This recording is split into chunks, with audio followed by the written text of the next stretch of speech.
नाग और ब्राह्मण की कथा। बहुत समय पहले की बात है। एक गांव में एक गरीब लेकिन ईमानदार ब्राह्मण अपने परिवार के साथ रहता था। वह अपनी आजीविका के लिए कठिन परिश्रम करता था, लेकिन फिर भी उसका जीवन कठिनाइयों से भरा हुआ था। ब्राह्मण का परिवार गरीबी में जी रहा था और कई बार भोजन की भी कमी हो जाती थी। ब्राह्मण धार्मिक स्वभाव का था और अपने कर्मों में विश्वास रखता था। वह प्रतिदिन पूजा पाठ करता और ईश्वर से अपने परिवार की भलाई के लिए प्रार्थना करता। परंतु उसकी मेहनत का उसे उचित फल नहीं मिल पा रहा था, जिससे वह बहुत चिंतित रहने लगा। नाग से भेंट। एक दिन ब्राह्मण जंगल में लकड़ियां इकट्ठा करने गया। चलते चलते वह एक पुराने पीपल के वृक्ष के पास पहुंचा। वहां उसने देखा कि एक विशाल नाग उस पेड़ की जड़ के पास बैठा हुआ है। ब्राह्मण पहले तो डर गया और सोचने लगा कि कहीं ये नाग उसे नुकसान न पहुंचा दे। लेकिन तभी नाग बोल उठा, डरो मत ब्राह्मण, मैं इस पीपल वृक्ष का रक्षक नाग हूँ। ये वृक्ष दिव्य और चमत्कारी है, और जो इसकी सच्चे मन से पूजा करता है उसे यह आशीर्वाद देता है। यदि तुम मेरी पूजा करोगे तो मैं तुम्हें धन दूंगा और तुम्हारे परिवार की गरीबी दूर हो जाएगी। ब्राह्मण को यह सुनकर बहुत आश्चर्य हुआ। उसने श्रद्धा और भक्ति भाव से नाग की पूजा की और उसे दूध चढ़ाया। नाग ने प्रसन्न होकर ब्राह्मण को एक सोने का सिक्का दिया। ब्राह्मण बहुत खुश हुआ और वह सिक्का लेकर अपने घर लौट आया। संपन्नता की ओर पहला कदम।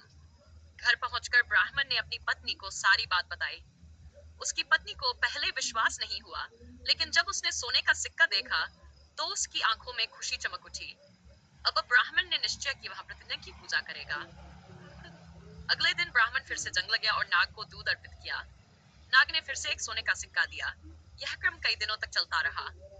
धीरे धीरे ब्राह्मण का जीवन सुख होने लगा। उसकी गरीबी समाप्त हो गई और वह अब एक संपन्न व्यक्ति बन गया। पुत्र का लालच। ब्राह्मण एक पुत्र था।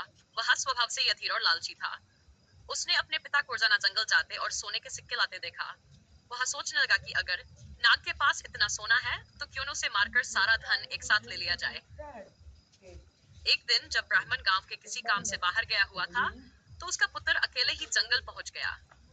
उसने नाग को देखा और तुरंत लाठी उठाकर उस पर हमला कर दिया। नाग ने यह देखकर अपने बचाव में तुरंत हमला किया और उस लड़के को डस लिया। लड़का कुछ ही क्षणों में भूमि पर गिर पड़ा और उसकी मृत्यु हो गई। विश्वास का टूटना। जब ब्राह्मण गांव से वापस आया तो उसने अपने पुत्र का निर्जीव शरीर देखा।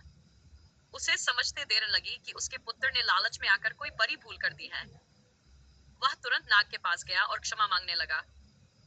ब्राह्मण ने दुखी होकर कहा, हे नाग देवता, मेरे पुत्र से बहुत बड़ी गलती हो गई है। कृपया मुझे क्षमा करें और पहले की तरह ही मुझे आशीर्वाद दें। लेकिन नाग अब बहुत क्रोधित था। उसने उत्तर दिया, ब्राह्मण, तुम्हारा पुत्र मेरे धन के लालच में मुझे मारने आया था।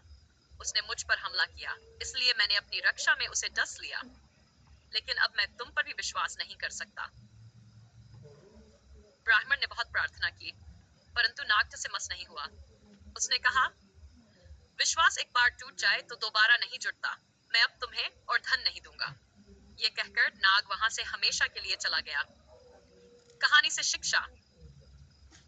लालच का परिणाम हमेशा बुरा होता है। यदि ब्राह्मण का पुत्र लालच न करता तो उसका परिवार सुखी रहता। विश्वास एक बार टूट जाए तो उसे दोबारा जोड़ना कठिन होता है।